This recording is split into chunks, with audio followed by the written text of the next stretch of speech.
Hello engineers, welcome to the world of civil Guruji. मैं engineer मयूर एक बार फिर से आप सबका स्वागत करता हूं आज के इस वीडियो लेक्चर में। और आज का हमारा टॉपिक होने वाला है कि जब भी हम बिल्डिंग कंस्ट्रक्शन में कॉलम और बीम की कास्टिंग करते हैं उसमें हम लैपिंग क्यों देते हैं, ऐसी कौन सी कंडीशंस होती है जिसमें हमें लैपिंग देने की ज़रूरत पड़ती हो और क्या उसका प्रोसीजर है और उसके क्या रूल्स है, किस तरीके से हम लैपिंग प्रोवाइड करते हैं कॉलम में और बीम में, और उसके लैपिंग जोन कौन कौन से होते हैं, इन सब के बारे में आज हम डिस्कस करेंगे।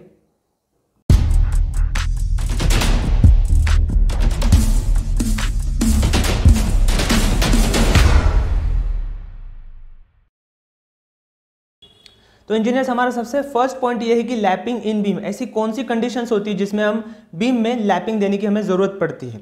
उससे पहले आपको यह समझना पड़ेगा कि जनरली जो हम रेनफोर्समेंट यूज़ करते हैं उसमें जो TMT बार होता है उसकी लेंथ होती है 12 मीटर्स।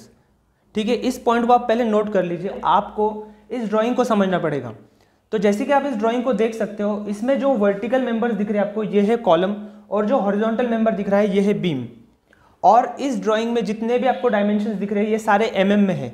जैसे इन दो कॉलम्स के बीच का जो डिस्टेंस है वो है 3000 mm, मतलब 3 मीटर्स।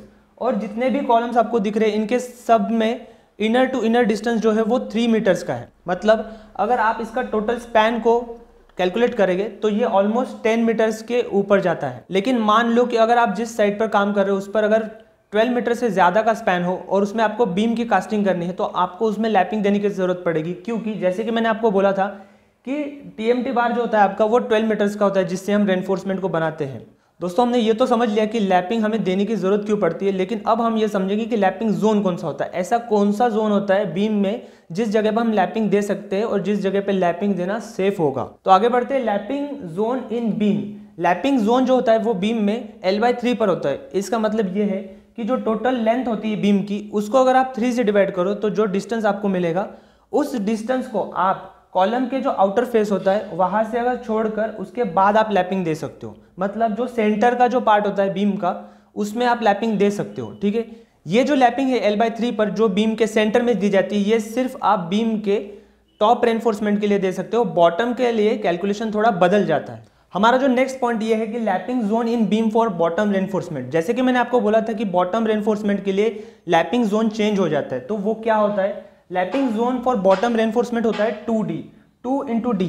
अब आपके मन में ये सवाल होगा कि D मतलब क्या है?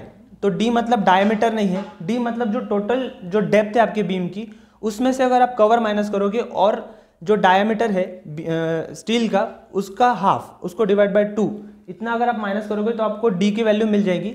और 2 × D करने के बाद में जो डिस्टेंस आएगा उतना डिस्टेंस कॉलम के आउटर फेस से छोड़कर जो आगे का स्पैन होगा उसमें आप लैपिंग दे सकते हैं। ये है बॉटम रेनफोर्समेंट के लिए लैपिंग। नेक्स्ट जो हमारा पॉइंट है वो है लैपिंग जोन फॉर कॉलम।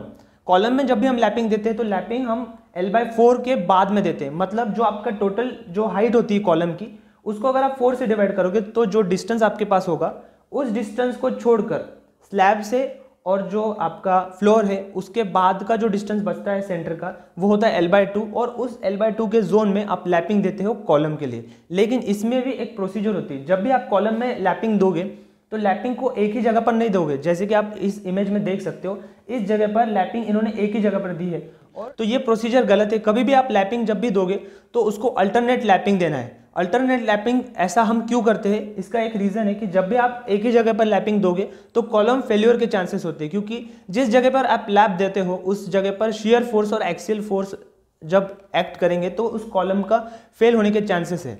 दोस्तों, जब भी आप कॉलम में लैपिंग दोगे तो लैपिंग जिस जगह पर आपने दी है उस जगह पर स्टीरअप्स की स्पेसिंग भी बदल जाती है। स्टीरअप्स की जो स्पेसिंग होती है उस जगह पर होती है 100 mm सेंटर टू सेंटर, और बाकी जगहों पर 150 mm तक भी वो जा सकती है एज पर डिजाइन। नेक्स्ट जो हमारा पॉइंट है वो ये है कि हम स्टीरअप्स कॉलम में क्यों प्रोवाइड करते हैं, ऐसा क्या रीजन है कि हमें स्टीरअप्स देने पड़ते हैं। तो जब भी हम कॉलम में स्टीरअप्स को प्रोवाइड करते हैं तो उसमें जो शियर और एक्सियल फोर्सेस एक्ट हो रहे हैं कॉलम में उनको रेजिस्ट करने के लिए हम स्टीरअप्स को प्रोवाइड करते हैं। अगर हम ऐसा ना करें, अगर हम स्टीरअप्स को ठीक से प्रोवाइड ना करें तो कॉलम में बकलिंग होने के चांसेस बहुत ज़्यादा होते हैं। तो इंजीनियर्स, आज के लिए बस इतना ही। मिलते हैं नेक्स्ट वीडियो में। अगर आपको ये वीडियो अच्छा लगा तो इस वीडियो को लाइक करो, शेयर करो और सब्सक्राइब करना मत भूलना। अगर आप भी सिविल गुरुजी में ट्रेनिंग लेना चाहते हो तो कॉल करो 9111001234 पर।